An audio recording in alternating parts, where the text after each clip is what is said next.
Hey everyone, welcome to the Carizza podcast where we talk all things jewelry. Today's guest is Harris Botnick. He's one of the owners at Worthmore Jewelers in Atlanta, Georgia. They have one of the coolest jewelry stores I've ever been to. It's a really, really unique experience, and Harris is one of the brainchilds behind that. And so we get to talk to him for a while about what makes their experience unique, some of the really interesting things that they're doing there, and we talk about the jewelry buying experience in general coming into 2024 and 2025 and what to look forward to in the future. So we're really excited to have you. I hope you enjoyed the episode and let's dive right in. Harris, first of all, thank you very much for your time. And what this is for the Plum Club, JCK. Obviously, I know you're part of the JCK organization, and they wanted us to do this podcast series for some of these points that they want to talk. They want to do these podcasts and show them to other people and retailers just to spur on ideas and kind of talk up the industry and everything. And so we were going to do them internally. That's kind of what it is. And we thought it would be way better and more fun to talk to a retailer, especially you, about some of this stuff as opposed to just talking internally. Because you're in the trenches, you guys do it every day. You guys are really good at it. So I think this is a cool idea. We'll see, but the concept or the big idea is it's custom design, and it's talking about what the experience is for this next gen consumer. And so I think next gen consumer is kind of an interesting word anyway. To me, it's not really just young people or like the next group. It's just anyone that wants to get engaged with a new jewelry buying experience, and they don't need to be young to need that. It could be someone that's used to the old school traditional way of buying jewelry, and it's okay, and it's whatever, and then they come and they want to experience this new kind of thing. But anyway, that's sort of the topic that we want to talk about. And I literally cannot think of a better person to do this with. Harris, you got the two stores, and you guys do this every day. I'm really, really excited. So yeah, let's just, if you want, we'll just dive in and just kind of start talking. And Neil, if any ideas or if we have anything, we'll just have kind of a conversation about this stuff. Yeah, absolutely. Okay. Okay. So there's the idea of custom design and the idea of experience, in the store. And so we want to break that down a little bit, and I want to talk about custom design, and I want to talk about the experience in a store, and I want to talk about what that means for people. And I guess maybe just to get the conversation started, Harris, you don't have to go into detail or whatever, but can you talk a little bit about what building an experience in a store kind of means to you guys? Like, what's your philosophy behind it? Yeah, I think we all know it's all about the experience today. You can buy what we do online. What we say in our stores, we're actually in the hospitality business. We just happen to have a cool product to go with it. So what we are really about is the experience. We want it to be fun. We want it to be different. We want it to be exciting. We want it to be interactive. We want to be there to let the consumer know number one, we're listening to them. We're going to have a good time with it. And we're going to end up with a customer for life, but also a piece of jewelry that is exactly what they wanted. Not something that's close to what they wanted, not something that our salespeople wanted to push on them, but that they got exactly what they wanted and hopefully more than they ever imagined. I really like the hospitality thing. That's pretty good. I really like that. So I guess, and something too, I just want to say right off the top, whenever the staff, because I think that's kind of the main thing with the experience. So there's two parts of the experience. There's your stores, there's the environment and everything. And just regarding those, I think you have some of the coolest stores, like the Midtown store obviously is like up next to that botanical garden. It's in that really cool, like reformed manufacturing, like huge building or whatever. It's really cool inside. Decatur obviously is that cool, like historic downtown thing. It's like really fun. And like Neil, I showed you a picture of the decorations, how they painted like the outside of the store and all that is like wicked. It's like really cool. So there's the actual environment. Yeah, of course. There's the actual environment of the store, and that's one thing. So just coming in and you're comfortable being in there. But then there's the personality of the store, and it's the people that really create that.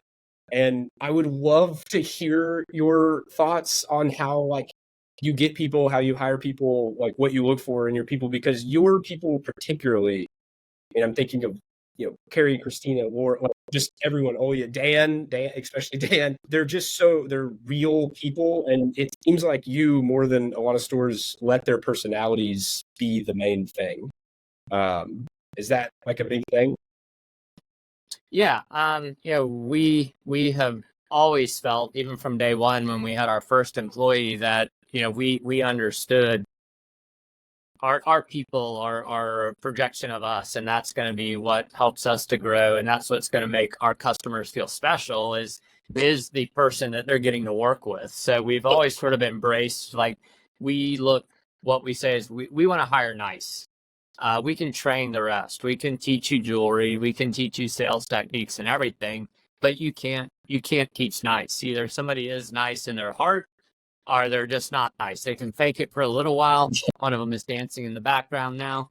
But the truth ends up showing its ugly face. And when they're not a nice person, it ends up coming across to their coworkers, to our vendors, to our clients. So we have always felt, really from day one, most people say the customer's the most important, or the vendor's the most important. And, not to say that you guys aren't important, all the Plum Club vendors, all the other vendors in the industry, but our staff is our most important asset, not our jewelry. We feel that we do have the coolest jewelry around. We do feel that we put a lot of thought into the products that we're carrying. We do feel that we display it differently. Everything about it, everything that we try to do outside the box. When we started 30 years ago, there was no marketing to same-sex couples. We were going to our vendors saying, hey, we need this type of marketing. This is the market. We want to be all-inclusive to go after everybody. And we got a lot of pushback at the time. Now there's obviously lots of people doing it. When we first opened, nobody had concrete painted floors in their jewelry stores. We did that. We wanted to shine and be different in those aspects. But again, without the right people behind the counter to make the experience special, it's all irrelevant. Best products in the world, best prices in the world, best vendors in the world, best customers in the world. None of it works without the best team in the world. So I have told our staff year after year, meeting after meeting, that the way they are, if there was a game show for sales staff in retail stores that could compete against each other, I will put our crew up against anybody's, and they will win for sure. They are very special. It's a very diverse background of people. It's a very diverse age range. Everything about it is diverse, and that's our customer base. Our customer base is a diverse customer base, so we want to be able to appeal to everybody. Yeah, I really like that. It's really good. When you hired you do have a very diverse thing, and I think the same-sex couple thing is really important. And I actually had a conversation with one of your staff members not that long ago about inclusiveness in your marketing, in your products, and in the custom design process. And I mean, it's just such an important component. They feel, it's one thing talking to you, but talking to them too, and hearing it from them, and they so believe that, and they're so passionate about that. And creating like a safe space for that, for those all of that to happen, and for that custom jewelry to be made, and everything, and they have a place to go and feel safe and everything, and y'all really do a really good job of that. Right. Thank you. Yeah. What game show would you guys win? Is this a Jeopardy? I was saying, if there was a game show, best jewelry crew. It would sort of be a survival type thing of jewelry stores. We would put different staffs up against different staffs and see who could handle a big crowd all day the longest, who could perform the best, who could close the best. We should all of do those that. things. You know, my crew would win for sure. We should Dude. totally do that. We should. That would We be should amazing. a gig show. The original idea came from, I wanted to do one, and I hope you can edit this, but wanted to do one with the post office, and it was going to be called Going Postal, and it would be post office employees in a real retail environment, you know, to where they had to keep up with us in our store. They couldn't go on break when there was a line of people. They had to carry more than one box at a time. They had to smile. They had to make the people feel welcome when they came, and that they appreciated them being there to bring them their paycheck, essentially. Okay. Wow, shots fired at the USPS. Yeah, we're going to edit all that out. Yeah, thanks. Yeah. Half the podcast is gone in the first 10 minutes. Yeah. Hey. Hey. That's good. Yeah, dude, I've been trying to get a store to let us come in and film. So my big thing, I think we've talked about this before, Harris, maybe, but my big thing, dude, I swear, if we could have a reality show that was like inside a jewelry store, just the personalities, the customers, the deadlines, like the romance, the good stuff. It's all, you know, a lot of it's really, really good and really positive, but also just the craziness that happens like, behind the scenes. It would be so much bigger than the Kardashians, than Love is Blind, than any of them. It would be the craziest thing.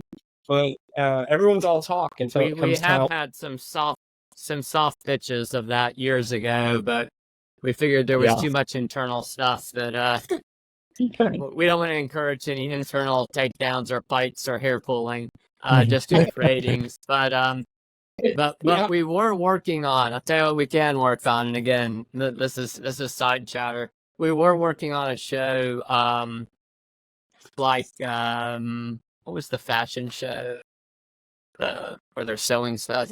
Project Runway, but for jewelry. Yeah. So that's what we can work on together. That's a good idea. Or Chop.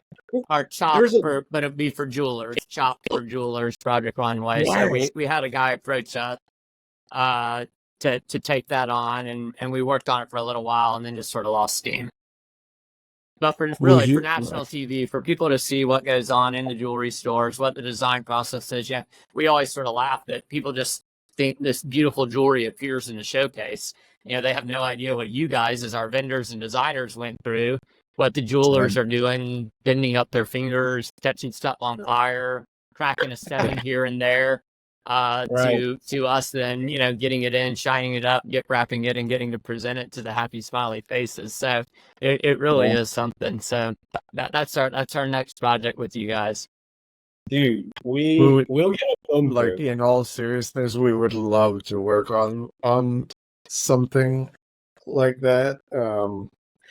So Joseph and I talk constantly about, you know, I think that there's a big, so, you know, we talk about marketing in the industry, and everybody talks about, you know, filling the gap that De Beers left when they kind of stepped back, and how do we connect with a new generation of consumers and all this stuff, and young people don't want jewelry or don't want diamonds or whatever. But so much of the reason for that is because we're not, like, marketing is not placing ads on TV or posters or whatever and saying, hey, this is available for, you know, $4.99 or whatever. That's just an ad. How do you connect with consumers, especially young consumers, but probably everybody?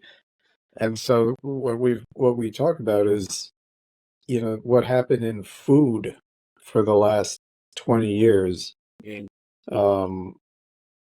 know, people are watching food shows, like they're watching cooking shows constantly. And it's just, they've opened up the kitchen and invited people in, and people are now watching professional chefs cook. Yep. And those people that are on YouTube are now opening restaurants, right? And Yep. people want to go there. And like my 12-year-old son has favorite chefs and places he wants to go in different cities, and it's like, he's connected to it. Yep. And we just, as jewelers, it's such an amazing, interesting, glamorous product, but there's no connection. We're kind of like keeping it a secret. Yep. And we just lock it up in the showcase. We'll like literally lock all the joy up into a showcase, lock up all the joy, and tell people not to touch it. Yeah. So I think like having a show is kind of educating people, inviting people in to see like exactly what you said, like what actually happens. How is this designed? How is it made? Yep.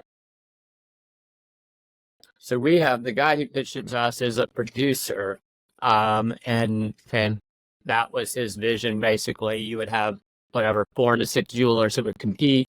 There would be different projects. It might be you have to go find all your material at whatever Goodwill or secondhand or antique stores, or you're given the material to do it, or you have to do this sand casting. You have to hand carve the wax. You can't cat it. Whatever the steps are. But to take jewelers from all different disciplines and put them together from the whole process of sourcing the stone, possibly, to the finished product, and then the things that go wrong, in it. Waxes blow up, you got to recast, stones chip. Jewelers are very temperamental. They're great on screen because they're cussing and throwing stuff. Yeah. It all makes great. It really is a winning recipe. But like you're saying, Neil, it gets the viewer who appreciates the sparkly things, but has no idea. I mean, my wife and I, we don't cook at all, but we like chop. We like watching that craziness in a kitchen and that competition. And it would be the same thing, but in jewelry. We talked to JCK. We did some interviews on camera with Yancy when she was in charge.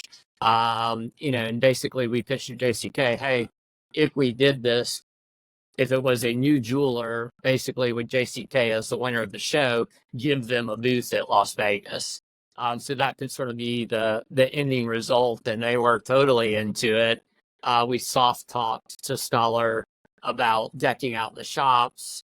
Again, very soft talk. They were open for more consideration. The advertising involvement for it, including people like you guys, has, the custom part. It really, I think it has legs.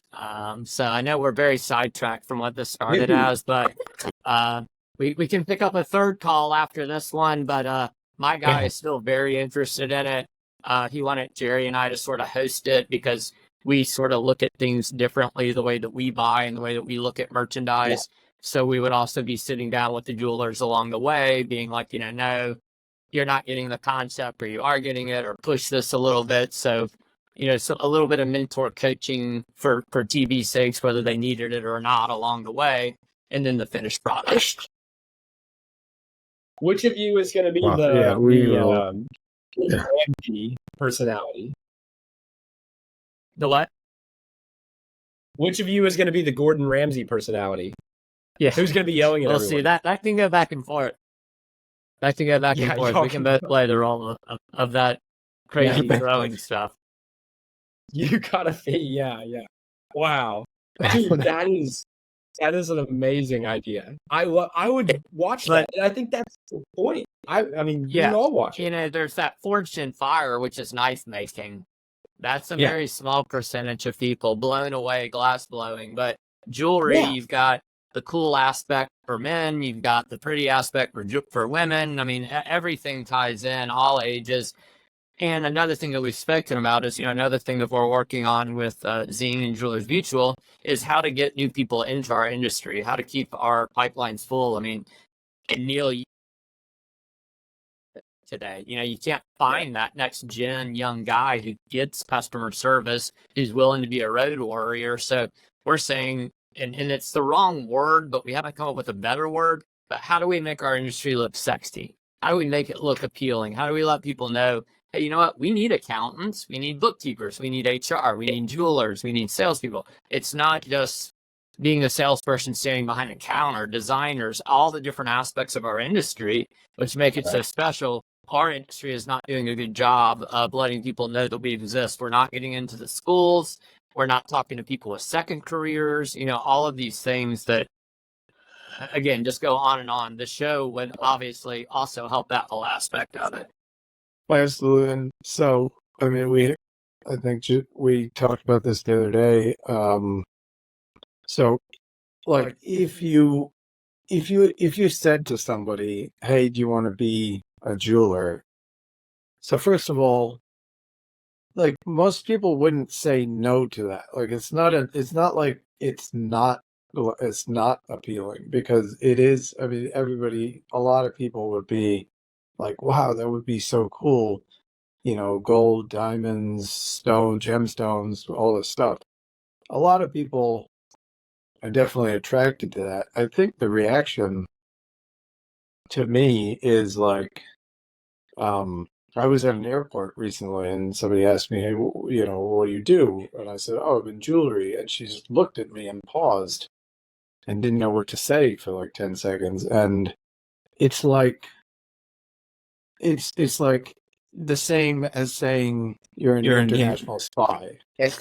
It's like, if you ask somebody, "Hey, I want to be a jeweler," it would be like, well, between that and being an international spy, like, I don't know where to start. Right. Yeah. It's like, so I think, like, the problem, like, the biggest part of the problem is people just don't know what it is or where it is or how to start or any of that. And so I think it's more than anything. I think that the industry is appealing as it is. I think it's just opening up the windows just a little bit and being like, "Hey, this is how it works. This is what we do." Yeah. I think people would flood in. I mean, I think, and there's so many parts of it. And as you're saying, people have no idea. Like, they might not be the hands-on guy. They might not have that true talent to do that, but they might be a numbers guy. We need everything that another business needs, jewelry industry needs, but people just tend to think of retail or wholesale side of it. They don't understand, as you're saying, all the intricacies in it. Yeah. All right. I've been doing the show then, right? We're doing the show. I'm gonna hound you. Cool. I'm not letting this go. All right. I'm gonna send you I'm gonna send you the deck. I mean, I'm also serious. We put it to sleep before COVID just because we weren't getting any traction. But I will send you the deck that the producer who approached us to be involved in it did. It's definitely outdated possibly, but it'll give you the general feeling. Please, yeah. Would love to see that. You have no idea how specifically on track that is with like every conversation we've had over the last 4 months between myself. And I think it's possible. And I think today with all the different networks, it's so possible. I have a guy in town here. He started the largest, what the proper term would be, but it's a car show, but it's everybody can come. Everybody's welcome, but it's thousands of cars, the first one Sunday a month. And he actually started buying his own time on TV and started a TV show around it.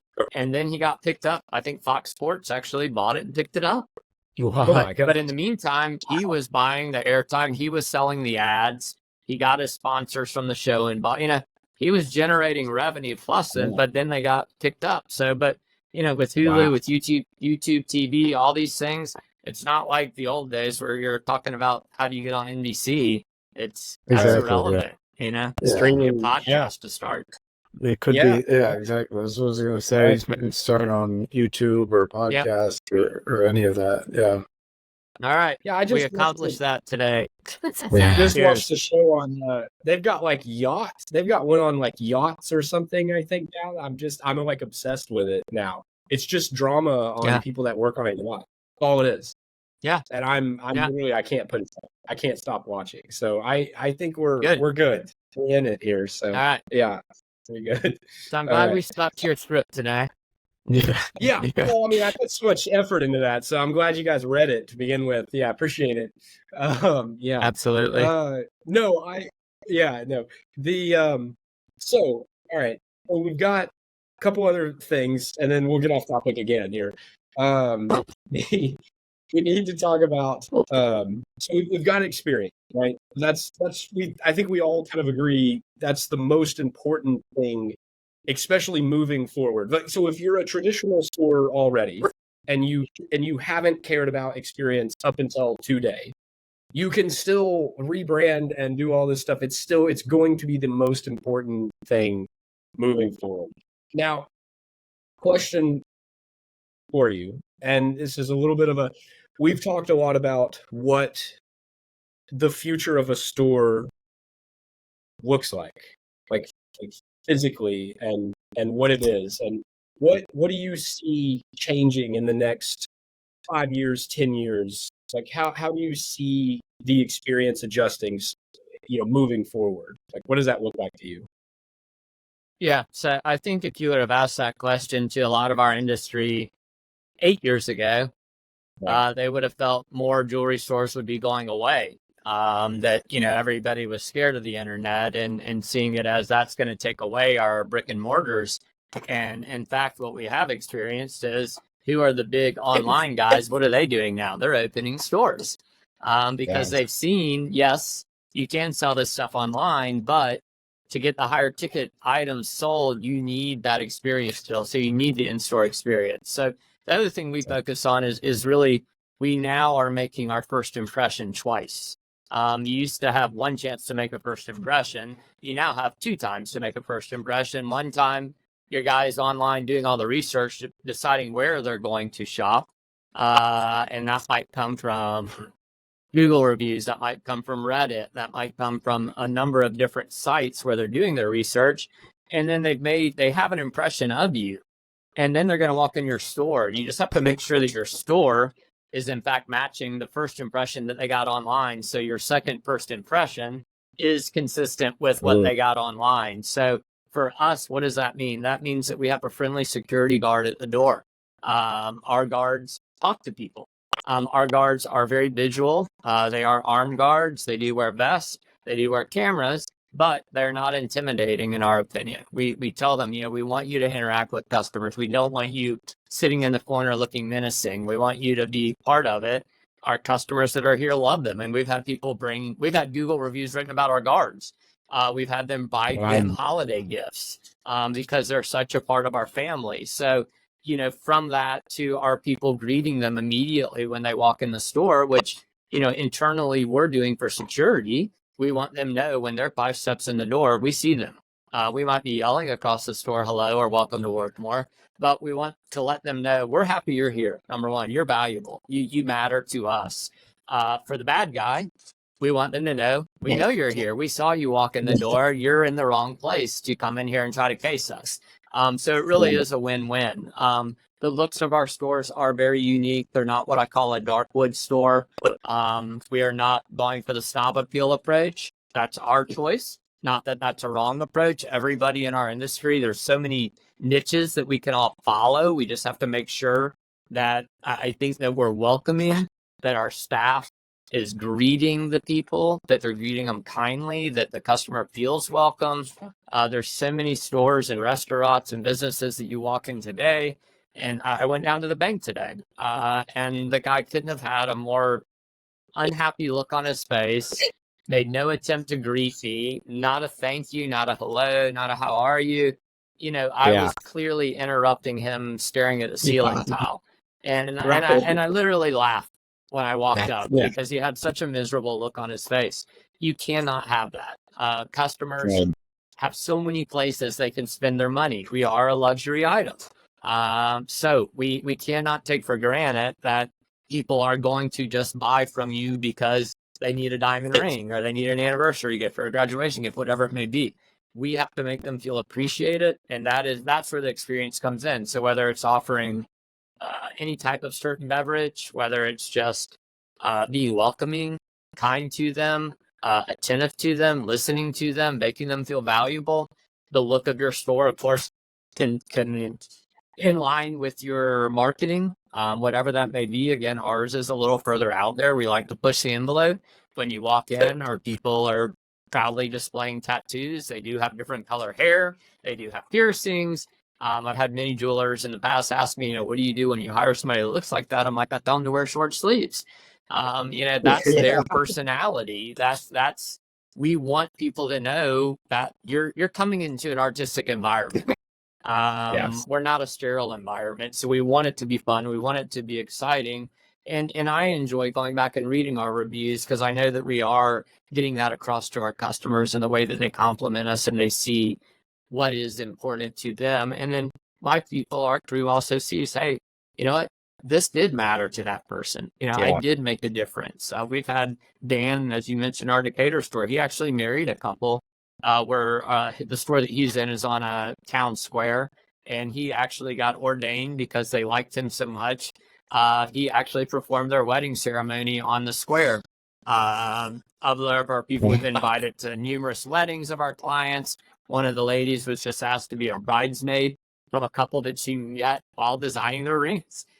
So really the relationship part of our business is so special, and that we get to deal with personal things that are creating stories that are going to be passed down. So, we're sort of, our attitude is more breaking traditions and making memories because the way that we do things, but that's not everyone's. But again, having your message, making sure your message is consistent on all fronts, and not taking anything for granted any day of the week. Business today, you can't afford that. Again, every time the customer walks in, we sort of focus on our front. Our showroom floor is our stage. That's our Broadway. We're on there to reform customers. Who knows what they went through to get to your store? Did they get a flat tire? Were they stuck in traffic? Was somebody rude to them in the parking lot? Did their boss chew them out? Did they have a fight before they left the house? Whatever it is, our job is to make sure when they're leaving this store, when they're walking out our front door, they're leaving with a smile on their face. That's incredible. And something too about that last thing you said that really strikes me, or that I think about a lot with our industry, and it's easy to forget about. It's one thing to try to change someone's day. Oh, they've been yelled at by their boss, like you said. You don't know what they got through to get to your store, and you want to make that day so good for them when they walk in your store. But something too. With a memory. A lot of the purchases, in fact, most of the purchases that the consumer make with us are some of the most important things they'll ever buy in their entire lives. They mean the most to them than anything else that they will buy. They will spend their money in your store on the most important things, and that is so serious. And it's such a unique opportunity. We're not selling cars. It's we're making these memories. You have people that are getting ordained and being in their weddings and stuff. I mean, those people are extending their super intimate moments to your staff because of how they're in the store. Because those purchases are so important. And I think that's so cool. That's cool. And too, regarding the online shop thing, I wanted to talk about the difference between, like, you actually put it a different way than I was going to put it. Someone coming into your store, what do they know beforehand? And so I think it's very common to think about it as an educated person. How are they educated by online? 4Cs, lab grown is bad, or fine's bad, everything's overpriced, everything sucks. It's a used car salesman situation inside every store. Everything's locked up in a showcase, sterile lighting, etc. And then, but you use the word impression, which I think is probably a better way of putting it. But what do you see? What do you see people coming in educated, or the impression that they have about our industry right now? Like, what is that looking like when people are coming into your? For me, I truly don't think that's changed over as long as I've been in the business, which is 37-ish years. I think that, there's always those people that think possibly the jeweler's taking advantage of them. There's always the people that think that these crazy margins are being made. Diamonds are bad, all of these things. I think that's always been there. And then I think there is the true education of, let's say, the engagement ring shopper. But let's go back to the things that have always been there. So, we also try to be relevant in our communities. So we try to see what's going on in our communities, and whether that community is the community that we serve here in town by selling jewelry, or whether that's our jewelry community. So going back now probably 28 years ago, one of our ladies had gotten back from doing an internship with a watch company in Germany, and she got back and said, "Hey, what do you know about conflict diamonds?" And again, close to 30 years ago, I said, I don't know what that phrase means. Blood diamonds wasn't even a word. The movie wasn't close to being made at the time. Right. And she gave me a little bit of education. I did some research on my end, and I saw right away, I was like, hey, we need to get on board with this right away and let people know we are against this. There was no Kimberly process. We sort of wrote out our own thing for our dealers to say, hey, we want to know you're getting diamonds through legitimate sources. Yeah, we want to know the best way possible that that we can then in turn, in confidence, be able to sell that. We started with reclaimed metal years ago. We decided one show we were going to go to a show and find a wedding band company, a fashion company, and one other company doing recycled metals. Again, at the time, it wasn't a catchphrase in our industry, but we felt like it was something that was important to us. We wanted to be able to convey to our customers and put that out there, that we know that the process that are being used for refining metals, that less earth's being moved, that if earth is being moved, that the land's being reclaimed afterwards, that these things are being done. And we found a lot of people who said, yeah, wedding band companies, I'm melting the gold. I do trade-ins all the time, but we're like, no, we need to know 100% of it is. So again, I think our stores, our industry's responsibility is looking for things that could possibly affect our world, our industry, our group in a positive way, and seeing how could we be part of that in advance before possibly they come to be a thing. When I first started telling our customers about reclaimed jewelry, that we were getting into it, they were looking at me like we were going to have this crazy, ugly hippie jewelry. And I'm like, no, it's going to be the same ring you're talking about. We're just going to use reclaimed metal for this. There's so much reclaimed metal out there. We don't need to disturb the earth for this. And when they got it, they were like, oh, that's cool. And again, that was before Hoover and all these other companies were offering it. This wasn't a thing. So I think the stores, the industry, the wholesalers, everybody doing their part to put out the positive message. There is a lot of bad things that happen with mining in different countries, but there's also a lot of good things that happen with mining in different countries. We bring things to those places that they would not have had before. And I think that's a part that is overshadowed. So being able to present that in a positive light also helps. Education, I think, is a different thing. I think that's, the 4 C's, as you said. What do you know? We've noticed now more than any that we really don't get into the education as much as we used to, because there has been already so much research done online. I mean, believe me, we all know the first time they walk into a store and they said, no, I don't know anything about it. That's just not the truth anymore. They have done their research and it tends to come out. And bottom line is you can spend hours on going over all of that and educate the customer to the hilt. And then what do? They go online and buy because they think they understood it better than you. Which, what I always tell people is like, I understand the fundamentals of building a house, but no way am I going to build a house that I'm going to live in, because it's not going to stand up. Same thing, you might understand the basic fundamentals of the 4 C's, but you're not going to be able to pick the prettiest diamond from a piece of paper or online.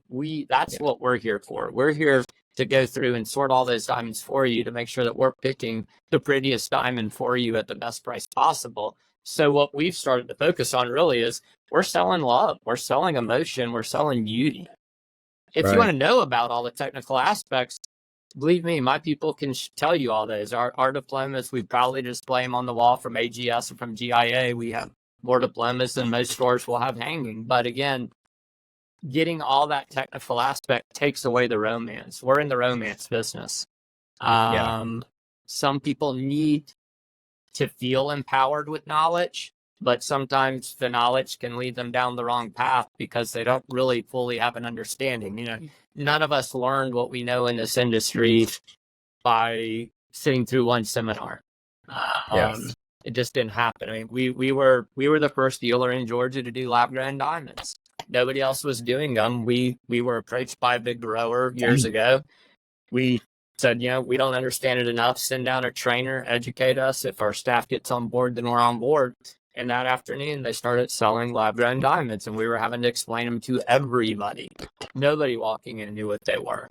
Now, obviously, the majority of people do. And, you know, there's a whole nother podcast, whether it's good or bad for the industry. We won't get into that on this one. We do see a rise, though, again, just as a side note, we see Earth coming back strong. As a plus side because of lab, because people were buying such big lab stones, our Earth sales, the sizes are increasing because even though those guys, those couples, those women who want Earth, they still are sitting next to their friend with the lab free 5 carat on. They still want a big stone. So, you know, there's a positive, a quick positive that has come from lab. If you're an Earth person, people are certainly buying bigger Earth now than they were before. One thing we've spoken about it is those stories, you know, whether it's a story of conveying the designer who made this piece to the recipient, whether it's a story of the design process with their significant other that they went through to make the piece for the recipient, whether it's the story of, you know, I had a lady in today that was remaking something that she got for her bat mitzvah, I think she said. She had it all this time. She's my age range, and she was remaking it, and she couldn't have been more ecstatic to give this special piece that she's had for years in a drawer that had a lot of meaning to her, but she felt like it was outdated, to give it new life. So, you know, I think that is something that, again, it's just not a piece that shows up in a box. It does have meaning to it. And one of our crew members said years ago, you know, we just get to help people celebrate stuff. You know, it might be a wedding, it might be a promotion, it might be a divorce. They're happy they're getting whatever it is, but we're celebrating things with pieces that have meaning and the pieces that live on. And every time they touch them or feel them, that if we've done our job as a jeweler, that piece keeps that same energy and is able to be conveyed for years and years and years. And then even to the point where that person might have a child and they see the parent wearing the piece, that piece becomes special to them. That's that's incredible. That's like so easy to forget all that when we're just, you know, shipping rings and plastic poly bags or whatever. But it's so important, to somebody. You know, maybe the most important thing, or one of the most important things in their life, or tokens that they have in their life, and that symbolism. I had a question about, so when you do custom, right, like you said, there's a story of designing the symbolism, and designing something for a significant other, and you know, that process is quite engaging. When somebody comes in to browse, it's not custom, they're browsing your collection. How do you, so, you know, you talked about being nice, you know, greeting and connecting. So there's kind of human aspect of the relationship aspect to it. Other than that, how do you engage that customer? So you mentioned a couple of things. You talked about the story of the designer, and you mentioned the displays.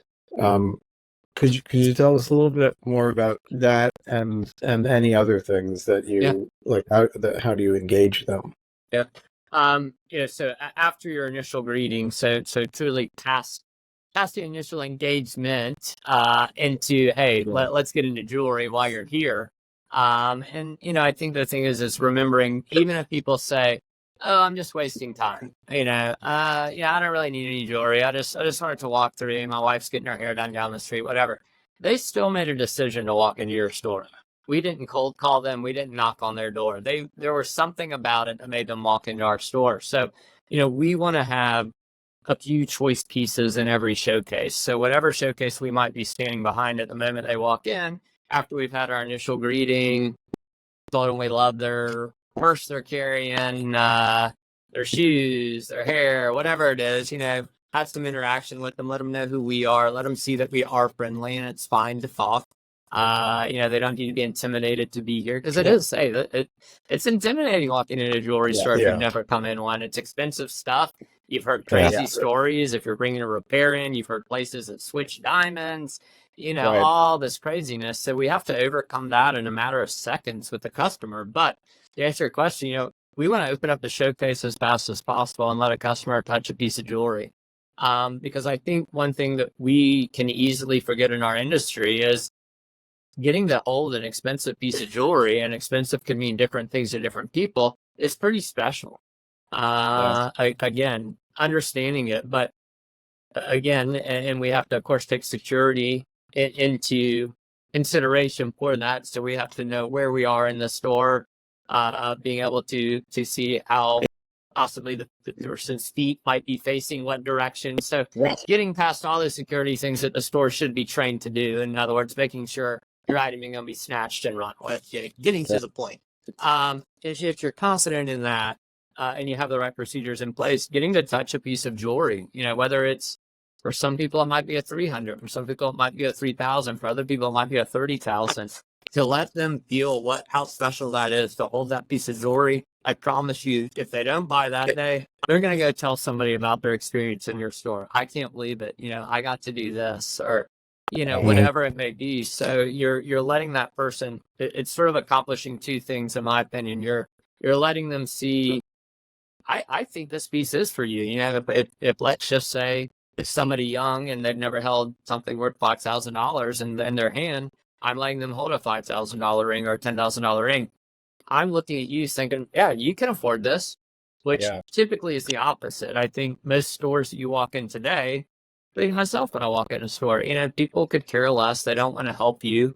Some certain stores will look at certain people and feel, this is just a waste of time. I'm not going to give them any service. I'm not going to show them anything. So I think engaging everybody that walks in the store in the same way, making them feel special, letting them feel what we do. And that's, we do have a tactile product, try this on, put it on, and pull down the mirror, let them see themselves in the mirror. And typically you'll see a little bit of a smile, and then point out that smile. And when you point out that smile, only one thing happens. The smile gets bigger. So, that part of it, and then they're possibly looking at themselves in a piece of jewelry. Their brains just registered an image of them smiling with the piece of jewelry on. That's then ingrained on them. They knew this was special. So, and to recap it in a short way, letting them touch and feel and be part of our world. Yeah. That's powerful. Think about that every day.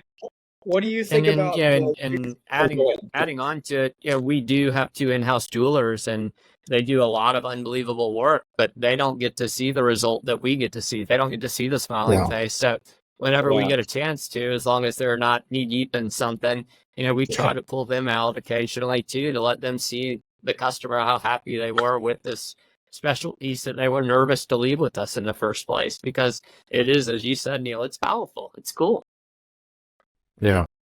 We're working through that now. Neil, we talked about this a while ago. We're sort of in the same boat. Like, we have all these guys, or hundreds of these people that are casting and polishing and filing and just doing everything, the CAD designs, all this stuff, and they see a part of it. They get to be a part of the process, but they don't get to see how important it was at the end. Like, they don't get to know that Sarah and Travis ended up, getting their dream. They cried at their wedding because of how pretty the rings are, or that necklace that symbolized, this bar mitzvah just got recreated, and she just looks at it every single day, and it's just this perfect thing that No. brings her excitement. We're in this world where it's like the next, it's task oriented and everything. And so we're trying to figure out ways to introduce those stories to our Neil's employees, the employees of Shaw at the various levels, to get them more inspired and more a part of it, and they already care a lot. But just, like you said, I mean, people care. I think people care way more when they can see how fulfilling and what the good that their work is giving, is bringing people. Right? Absolutely. So Absolutely. we're trying to do the same thing. Yeah, for the opposite side of that, one of the things we like about Shaw is that, the tools y'all give us to give our customer, not only can we tell them the process, but then, which we held back on, but then we can scan this and actually show them these are the steps Shireen went through. They're amazed with that. So again, that part of the story, they leave that we leave that with them. Y'all leave it with us. We did over the holidays. Y'all did, I think, 4 name necklaces for us for daughters. They're each daughter's initial. The first initial of each one makes up the word Jammin', which is what they call the sisters. The 4 sisters call themselves Jammin'. It's the first initial of each. Y'all did necklaces. The first letter of each of their name of that one was Diamond. But when I gave the mom the cards and went over the process, she couldn't believe it. I mean, I thought she was going to start crying in the store. And then she immediately, after they gave the gifts, she said at their Christmas, she actually pulled out her phone and wanted to show her daughters, who are adults now, what steps she went through. Because, it made her look good too. But it really, it takes it back from, this isn't just a shiny object. This is a special piece that had so many hands touch it before it got to you to make the perfect piece. So, that experience, we just, as jewelers, have to be able to convey that to people to let them see it. And honestly, we just had a meeting. We do process with Sissy's Law Cabin, started a sales course. What's JSA? Jewelry Sales Academy. I get it confused with Jewelry Security Alliance, but Jewelry Sales Academy. And the last one was on price objections. We get very few price objections in our sales process because we've done hopefully a good job up to that point establishing the value. So I think Neil establishing that interaction and that bonding with the customer the whole time you're establishing value. You're letting them see without even talking about dollars. You're in the right place. You read our reviews. You came in here for a reason. You see our awards on the wall. You see the care. You see the uniqueness of our employees. You see that our jewelry doesn't look like everybody else's. So obviously we're not buying, the same thing that all these giant chain stores are. So by the time we're ready to close, it's rare that we get a price objection. I'm not saying that we don't get somebody making sure they're getting the best price, which is human nature, and I have no problem with and respect it. I want to make sure I'm getting the best price and things, but it's not I'm not buying thing. You're out of my price range. We've done a good job up to that point. So I think the other thing stores need to remember is that experience also makes your clothes easier. Yeah. Well, and I mean, when you're out there being so forward and so aggressive about making sure that the gold is recycled and that all of your designers are testing all the diamonds, all that responsibility, the Kimberly processes, you're one of the first people to even do that. You're going so aggressively in that direction of verifying what proof can you give me, what can we do. All these designers, they have to be able to tell you your story. How are you producing it? How ethically is it being done and stuff? I mean, as a consumer, when I hear all of that, you guys care more than I do. I mean, you guys care more than the consumer. And that's how it should be. They should walk in and they should understand that you're doing all the work, that you care about this stuff being the best possible quality and sourcing that it can be. And so that probably dissipates a lot of the defensive walls, I guess. Yeah, I think it certainly all communicates for sure. Yeah. I think that when you build that value into it, both by engaging them in the store and also opening up that process and kind of showing them like here's what went into it. I mean, like you said, I think that's the difference between paying a little bit less and being and feeling like they paid too much versus paying more and feeling like they got an amazing value. Like Absolutely. they'd rather pay more and feel like, wow, what an incredible, how many people were involved in this and how much care went into producing this, specifically for them. Absolutely. What, Harris, I've got a question for you. Do you think, would your customers, if they had the chance, if they got an email notification and said, hey, click this link Thursday, February 18th at 2:15 a.m. in the morning, and you'll have a live view of your stones being set on your engagement ring, or something like that. You'll see your ring being polished, the shank being polished, the pieces being welded together, the casting being injected in the mold. Would that be? Do you think people would do that? Oh yeah, I think it would blow them away. But everything that I'm being told by my younger customers is young people don't use email, so we would have to text the link. Yeah, they get there's too many emails in their email in their box, so they just don't look at it at all anymore. That's the new reality. But yes, I think that would blow people away. I think they would love to see that. Again, it is such a cool process, and again, being able to offer that to somebody again, I think for the stores that want to succeed and continue to grow and continue to be relevant, you've got to partner with people like Shaw that are also looking to do things differently. They're looking to be out of the box and aren't just relying on a trade show and years of a great reputation, but you're raising the bar. So that makes us look good, be able to go to the consumer and raise the bar. No other store is going to let them do that. So yeah, I think that's awesome. I think that would really excite people. Okay. Sorry for being late stage. This can't be the middle of the night. Can't be the middle of the night in the U.S. Well, sorry that was late stage millennial of me to suggest I am 29 and a half, so I went straight to email. I'll get better. You're on the cusp. You're on the cusp. My son, who's about to be 26, missed an RSVP to something, and he told my brother-in-law, like, why did you email it? He's like, well, because that's what we did. And he goes, nobody reads emails anymore. Yeah, that's really funny. Which isn't true. We did an e-blast. Our e-blast list is a little over 30,000, and I think we had the one for our art opening tomorrow night. I think I had a 23% open rate on that one. So people do still look at them. Wow, that's a really big number.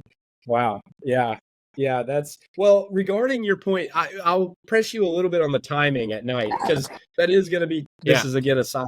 This is going to be a tricky part of this. We are trying to figure that out, and we may have a way to do it. But in my head, this is where the idea was like maybe the 2 a.m. USA time doesn't matter. Not that long ago, I'll stay up till 3 a.m. and watch a meteor shower. Like when they tell us on the, I'll see on Reddit, it's like, oh, there's going to be a meteor shower, in my part of Tennessee or whatever at like 3:12 a.m. or whatever. I don't care about meteors. There's nothing. I mean, it doesn't matter to me at all. That nothing's going to come down and hit my house or whatever. But I will like set an alarm for 3:08 and grovel awake or whatever and sit there and go outside and in the cold and have my blanket on top of me and I'll just watch some little lights go like that for 45 seconds and then I'll go back to bed and I'll have generally enjoyed that or whatever and so I am wondering I might be more on board with people. Maybe they might get up at 2 a.m. to see their I will say, sometimes y'all's progress reports that y'all email where the job is along the lines.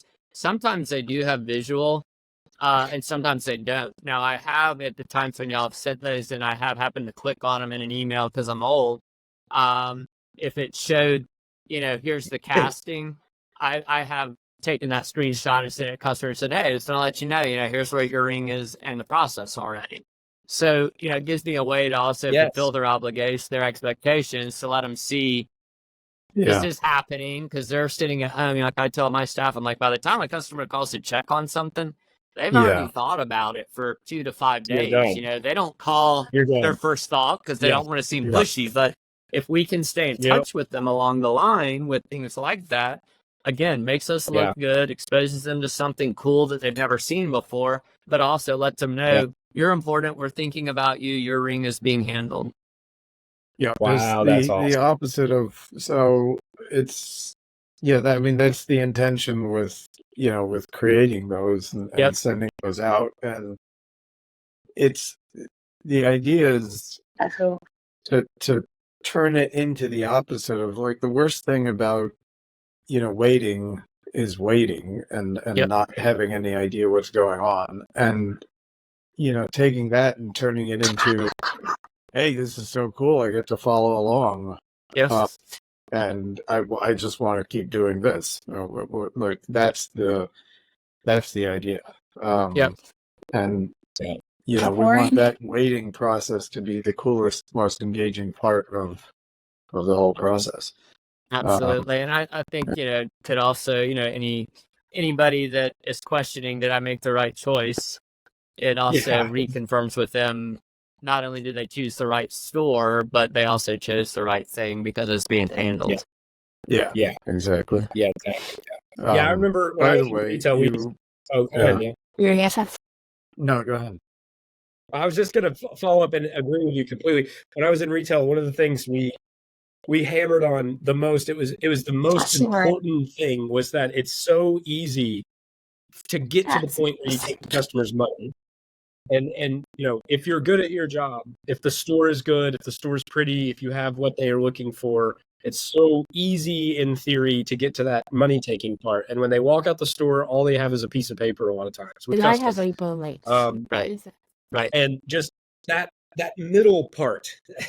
and then you text, yay, your ring's ready in like 2 weeks or whatever. And they come in and everything's fine. And then you push them on their way and they go get engaged or whatever. But it's that middle part that no one cares about.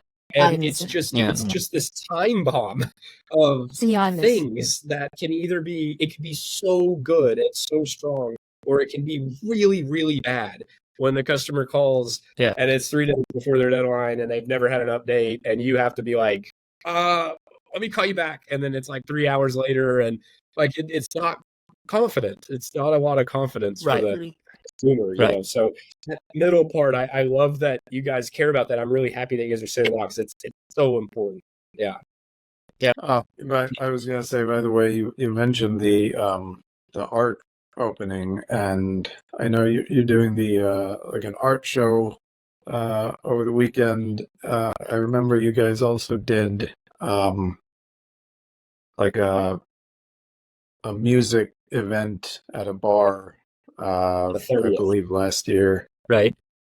Yeah, your 30th anniversary celebration. It's so cool, and going back to being engaging, I think that's such a cool way of engaging. It's not just jewelry all the time, but engaging with people that have other interests, and having kind of a cross collaboration with music, with beer, with art, with with so many other things that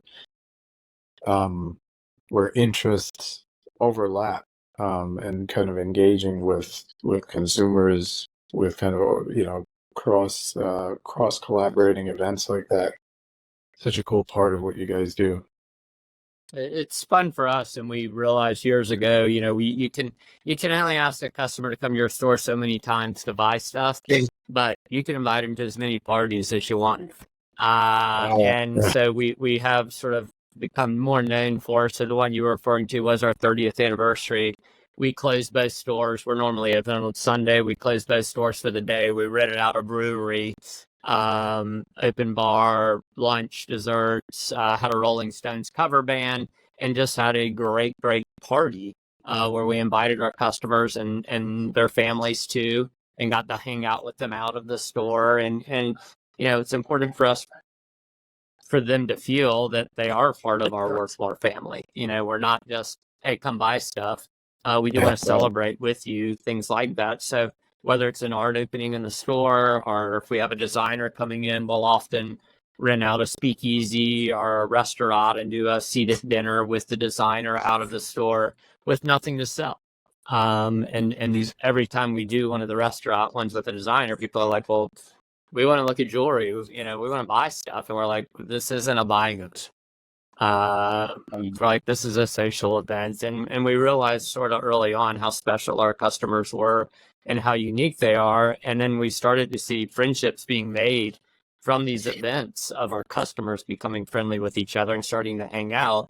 So we sort of started with, you know what, you were invited because we think you're cool, but then we realized not only we think you're cool, y'all think each other are cool, and you have this common love of jewelry and special things. So it really has blossomed into a nice way of doing things. And even when we have designers in and we do one of the restaurant or bar parties, for them, they're so enthralled with our customers because they really get to hang out with them.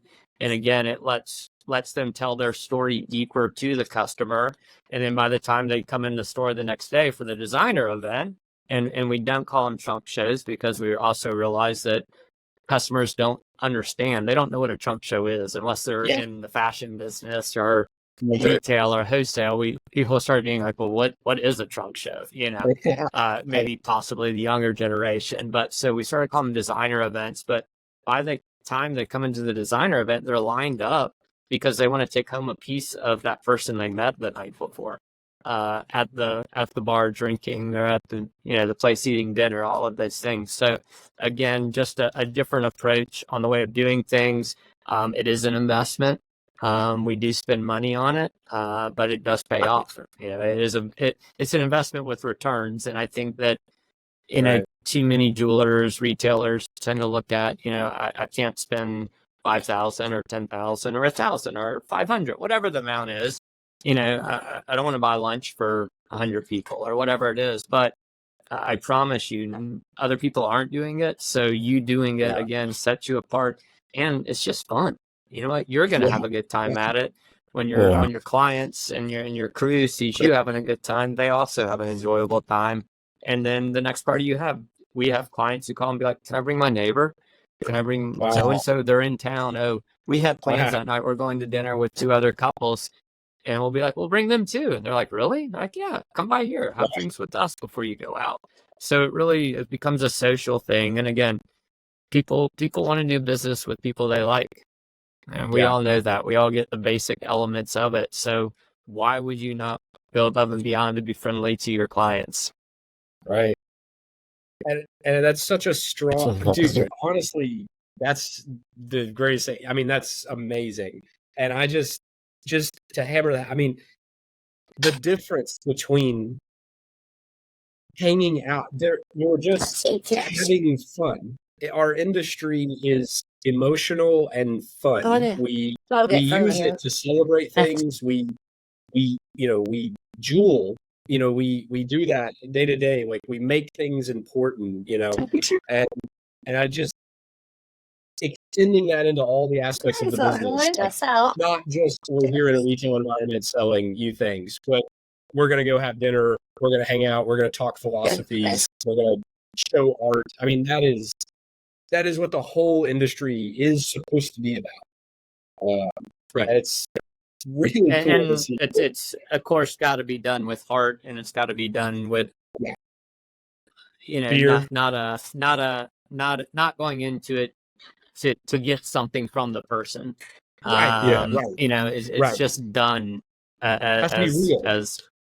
Has to be real. Yes. Just as any interaction in the store. And I think that is another place that my crew shines, is they are just real, as you said. If something doesn't look good, they're going to tell a customer, you know what, Even if the item might be a little bit less that looks better, they're going to let them know, because we're after the relationship. We're not after making one big sale. We're after the relationship. We want the residual.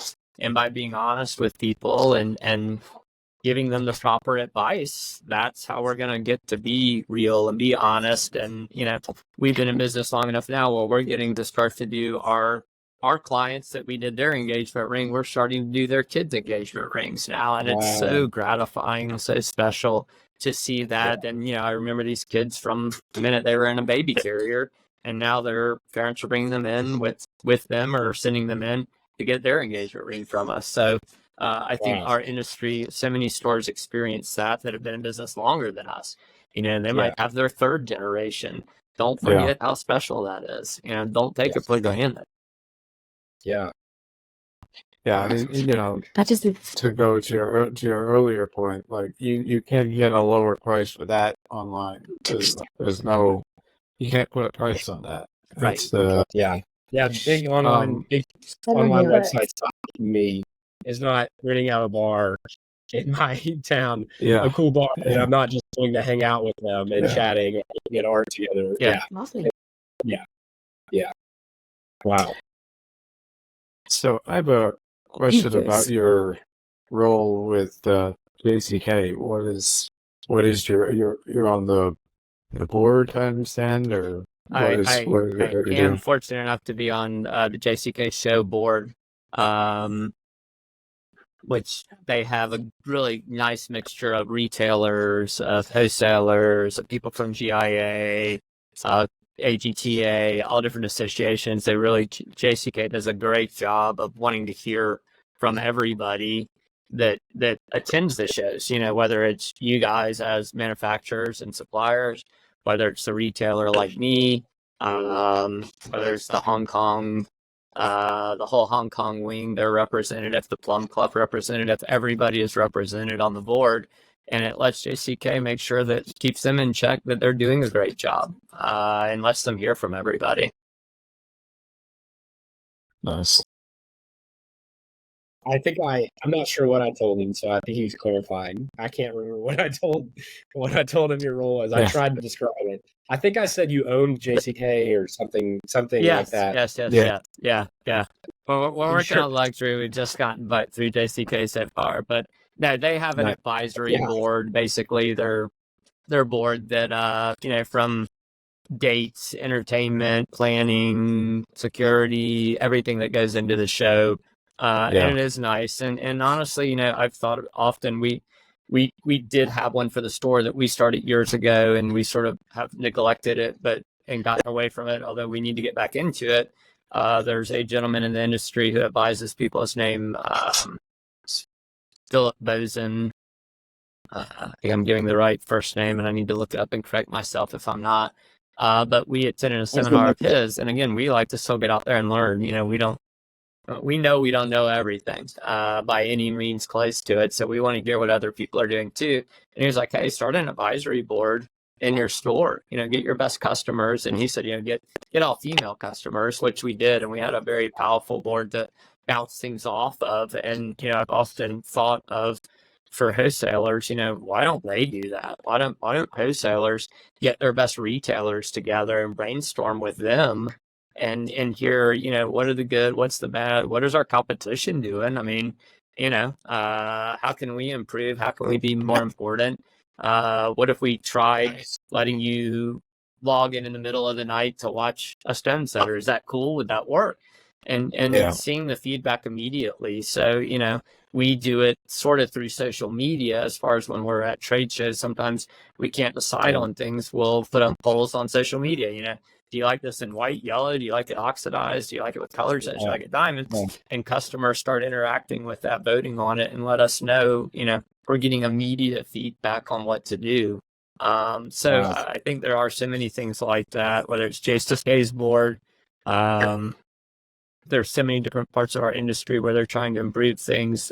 Jewelers Mutual and Zing, we're also involved with them now on a board, trying to help with getting new people into the industry, letting them see that our industry has so many highlights and different aspects of areas to work in, whether it's somebody in high school trying to decide they're going to go to a trade school, they're going to go to college, whether it's that person already in our industry, but possibly looking to shift gears, either from, I think our sales rep, if I'm not mistaken, Joseph was in retail and now is on the other side of the counter in wholesale.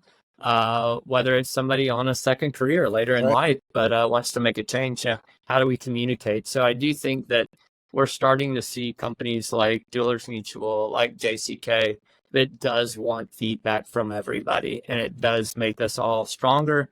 It makes us all smarter. It makes us all better, and just gives us all a chance to learn. And I think, again, that's how we all stay relevant, is learning and trying new things. And we're fortunate that we're a small 2-store operation in Georgia. We can. One of our people said years ago, I love it that like y'all, we talk about something in a meeting and we just change it that day. And I'm like, well, I love that you love that. A lot of people would say like that drives me crazy because you're constantly trying new things. But, we're not a large corporation where we have to go through layers and layers and layers and layers and months that turn into years and then nothing happens. We can try new things. And we're going to constantly try new things to make sure that we're staying relevant. That's wonderful. And yeah, Joseph, have we talked about having an advisor? No, Neil, how big your smile right now while he was saying that? Yeah, exactly. That's funny. Harris, we've been I've actually been badgering Joseph to get some people, but there's two things. One is advisory, like you said, in general, or kind of overall strategic, new ideas, merchandise, strategies, policies, all this kind of, strengths and weaknesses. Like, we had a conversation earlier about, mistakes that we make and how to handle those and how to improve on that. And then there's also like just literally day-to-day stuff. So I would want to have owners, retail store owners, but then also sales associates that are in the trenches on a daily basis. Absolutely. And we're fortunate. Go ahead. I'm sorry. With us, we love for our associates to be involved with helping us buy because, as you said, they are the most important. Whether I think it's cool or beautiful or not is really irrelevant. I need them to be excited about it. So getting the associates' feedback is priceless. Yeah. What is that? For us, but both for merchandise, but also for technology that we build, for the process, like you said earlier, the easy button, we strive to build that easy button and make everything easy and getting getting kind of rapid feedback and making those changes quickly. That makes all the difference. We can be changing things on a weekly basis and improving things on a weekly, daily, weekly, monthly basis. There's no stopping that. Absolutely. Would you guys do something like that if we could put something together? Would you be a part of that? Yeah, absolutely. No, I mean our people would love it. It as you just hit it from your side, it helps y'all to get better, so we get better and again get easier. We have 2 buttons in the store. One is the easy button. That's the other button. Neil, it just says fuck. Can I say that on the podcast? Wait a minute. Yeah, we'll have to edit that out. JCK's gonna cancel. I was making you say it. I wasn't gonna say it, Joseph. JCK's gonna cancel.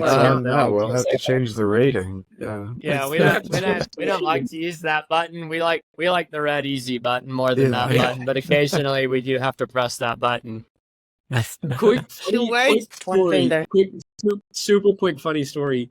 The first time I walked into your store, Harris, I had been working for Shaw for like maybe a month. Really fresh. And no idea what I was doing. I had no idea. In fact, I looked in your windows and took off my tie before I walked in. Because you knew what you were doing then. Yeah. But So I walk in. You were actually so nice. You came up and you talked to me. And you're like, "What's new?" or whatever. You made it very, very good. But, that's not the first time I met Molly. She walked up and we talked for a second, and she was wearing a necklace that said it said fuck you. It said fuck you in gold or whatever, in diamond plated, whatever it was, or whatever. It was just to be specific. That is my daughter, and she does have standards. It just said fuck. It didn't say fuck. She's not impolite. That was that wasn't very polite of me. Yeah. Tell her I'll get her an oyster shooter to make up for that. I didn't mean to downplay her. Middle finger studs too, if that's more your vibe. Oh wait, no, they just sold today. Never mind. You got a lot of editing to do on this, man. We've got so much editing to do. Yeah. In fact, maybe we just try this again tomorrow. We just come back tomorrow and do this all over. We just scrap this whole thing. Yeah. But that was my. She did wear that proudly. That was my first. That was before I talked to anyone. First interaction with the store. So yeah, it's pretty good. Yeah. And now I think at this point, Joseph and Neil, and I'm counting as we're talking. Let's see.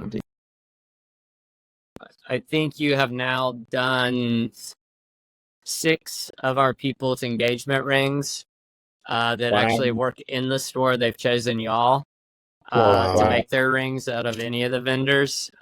So, again, getting to see that finished product from the hard work, that pretty much communicates a lot, that they chose, 6 of them chose y'all for their special rings, including my daughter's. So. Wow. My wedding band. That is an honor. It is always the most gratifying or the biggest honor we ever have when a retailer chooses us. Hang on, Neil. Just to clarify, you're trying to be sweet right now, and their staff's not handling it well. Hang on. There you go. They walk away. Yeah. Your staff can't stand to let someone be sweet to them for 5 seconds. Okay, go. Yeah. I didn't know it was that many. I knew of a couple. I think literally 4 of them are next to me right now, and then wow.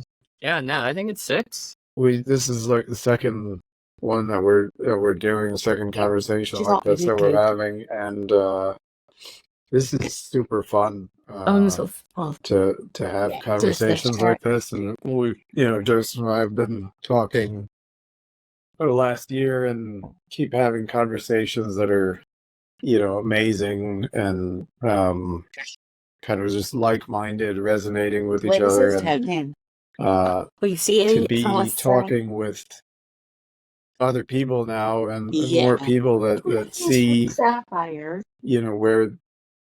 where this industry is going, and to see all these things that we see. It's just the conversation's so much fun, and then doing it as a podcast and publishing this, we're very excited about. And every time we kind of mention this to somebody, whether it's in the industry or even just friends or random people, they resonated with it too. They're like, "Wow, it's so cool. I would totally listen to that." And it's just been so much. We're just starting, and it's already been so much fun. So.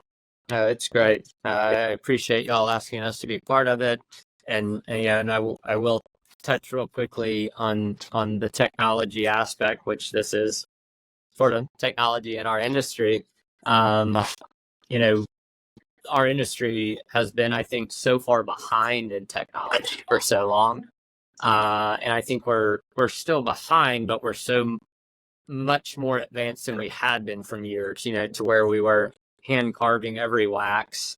But now it's just progressed so fast in the past few years, and that technology has so many ways to help stores and manufacturers and everybody to increase our business and to be more important and to be more special. It's the increases in technology that I've seen in our industry recently in the past, let's call it 5 years, is probably more than the first 25 years or 30 years. And I think it is really exciting, and it's nice for stores like us to get to work with manufacturers like Shaw that are so y'all are equal almost technology and jewelry, and that really is pretty rare in our industry because it is so old school, and been doing the same way. So I shouldn't change it.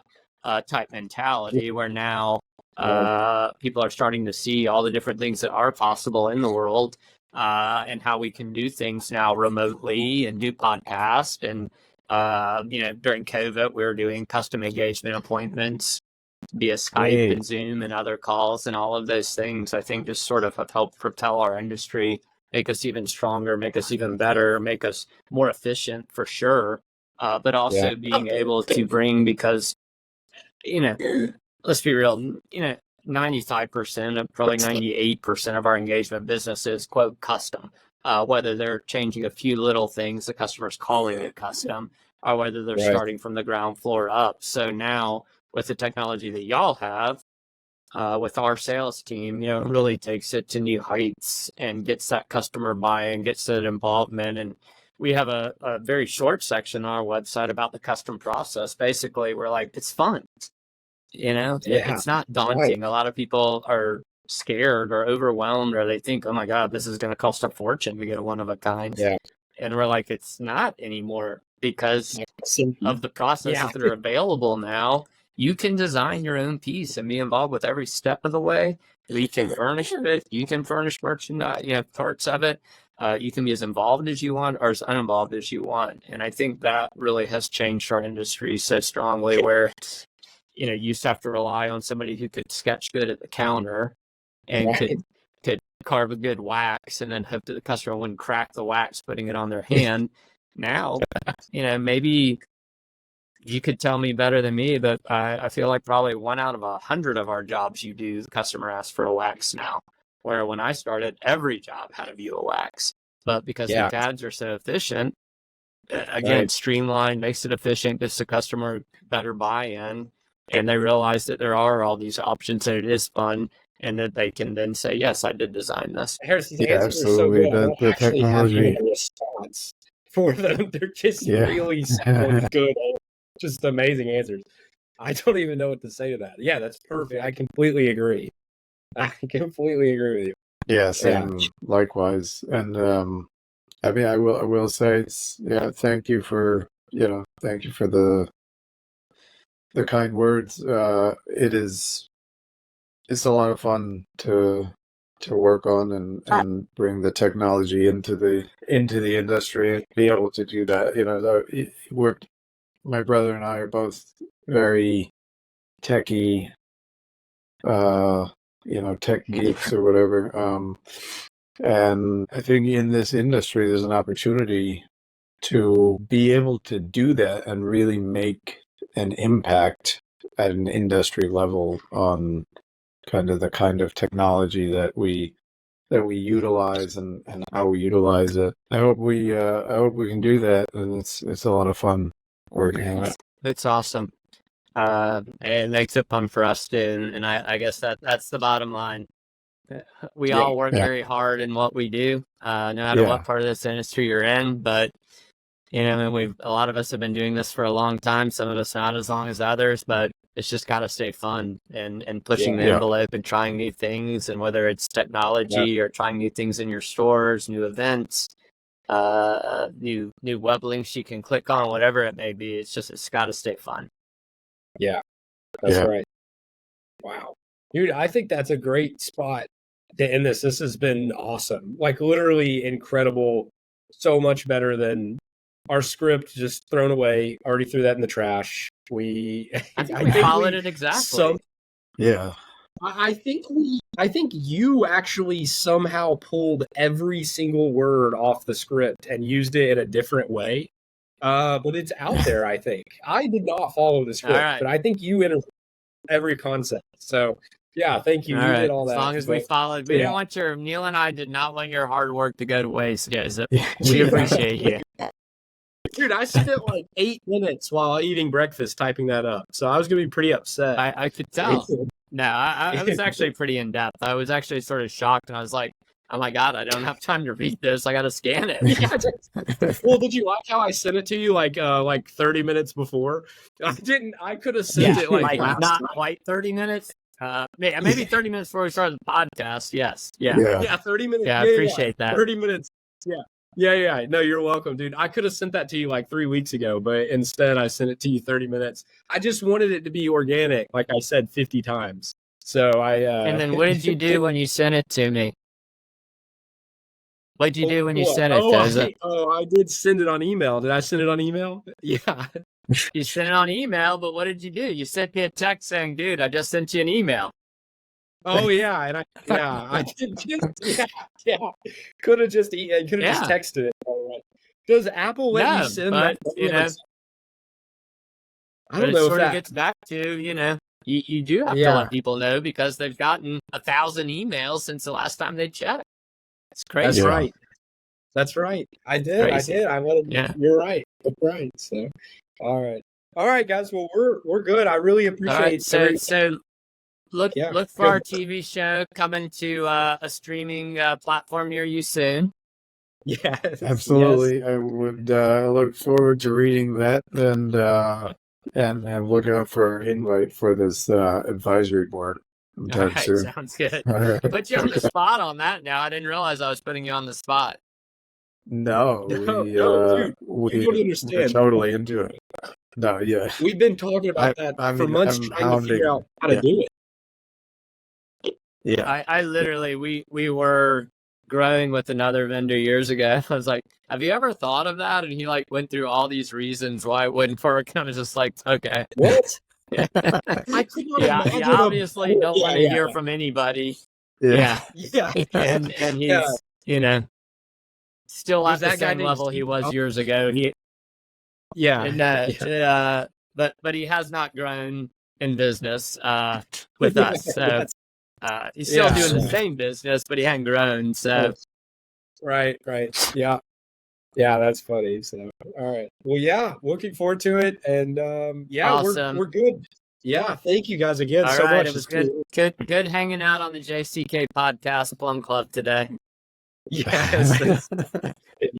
See y'all in Vegas soon. See you later. See you soon. Thank you. Hey, everyone. We just want to say thank you again for listening and tuning in to the Carizza podcast, where we talk all things jewelry. We really hope you enjoyed the episode, and we look forward to seeing you on the next one. Thanks.